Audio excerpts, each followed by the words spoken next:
विषय की ओर आते हैं।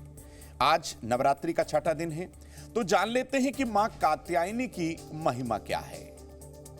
देखिए, नवरात्रि के छठे दिन मां कात्यायनी की पूजा अर्चना की जाती है। शक्ति का यानी कि महा आदिशक्ति का जन्म कात्यायन ऋषि के घर हुआ था, इसीलिए इनको कात्यायनी कहा जाता है। देवी कात्यायनी जो हैं, वो इस ब्रजमंडल की अधिष्ठात्री देवी हैं। भगवान कृष्ण की प्राप्ति के लिए सभी गोपियों ने देवी कात्यायनी की पूजा अर्चना की थी कि उन्हें भगवान श्री हरि प्राप्त हो जाएं। तो भाई, इतना महत्वपूर्ण है दिन। अगर आपके दांपत्य जीवन में कोई वाद विवाद चल रहा है तो देवी कात्यायनी की उपासना जरूर करिएगा। उनसे संबंधित एक मंत्र भी आपको देंगे, उसे भी आप नोट करिएगा।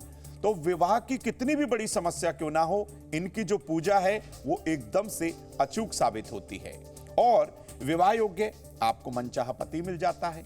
इनकी कृपा बनी रहती है और विशेष तौर पर ज्योतिष के अंदर बृहस्पति का संबंध इनसे माना जाता है।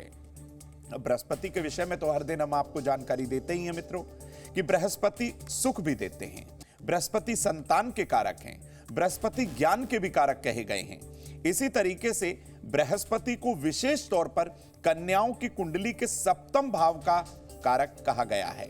तो देवगुरु बृहस्पति की कृपा हो जाए, मां कात्यायनी का आशीर्वाद मिल जाए आज के दिन, तो इससे बड़ी बात क्या हो सकती है। मित्रों, अब आपको बताते हैं कि मां कात्यायनी की कृपा से आपकी पारिवारिक जीवन की समस्याएं कैसे खत्म हो सकती हैं। देखिए, मां कात्यायनी की कृपा से, उनकी पूजा से विवाह में आने वाली तमाम समस्याएं धीरे धीरे खत्म होने लगती हैं। कुछ लोगों को प्रभाव तत्क्षण दिखाई देने लगता है, कुछ लोगों को थोड़ा समय के बाद। घर की उत्तर या पूर्व दिशा में आप रेशमी वस्त्र बिछाकर देवी कात्यायनी की फोटो को, अगर आपके पास कात्यायनी देवी की फोटो नहीं है, देवी दुर्गा की फोटो को स्थापित कर लीजिए। अब आपको क्या करना है, एक पान के पत्ते पर केसर से ह्रीम लिखना है। यह ध्यान रखिएगा, अगर आप पान के पत्ते पर यह केसर से ह्रीम लिख रहे हैं, अनार की कलम से लिखें तो सर्वोत्तम होगा।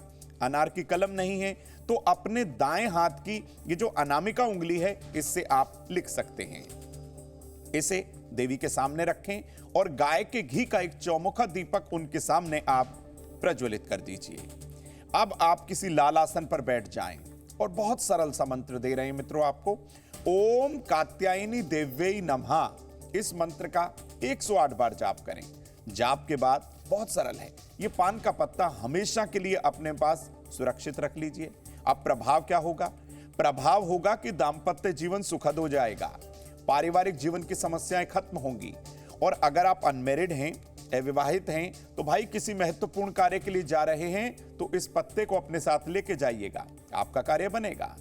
और इसके बाद दांपत्य जीवन जब सुखद हो जाए, विवाह की तमाम परेशानियां खत्म हो जाएं, पारिवारिक जीवन की समस्या खत्म हो जाए, ये सब समस्याओं को खत्म होने के बाद आपको एक कार्य करना है। किसी भी जरूरतमंद कन्या के विवाह में कुछ पैसे देकर, कुछ कपड़े देकर, अन्न वस्त्र या सामग्री देकर आप मदद जरूर करिए। ये छोटा सा उपाय नवरात्रि के छठे दिन करने से मित्रों, यकीन मानिए आपको लाभ 100% हो सकता है।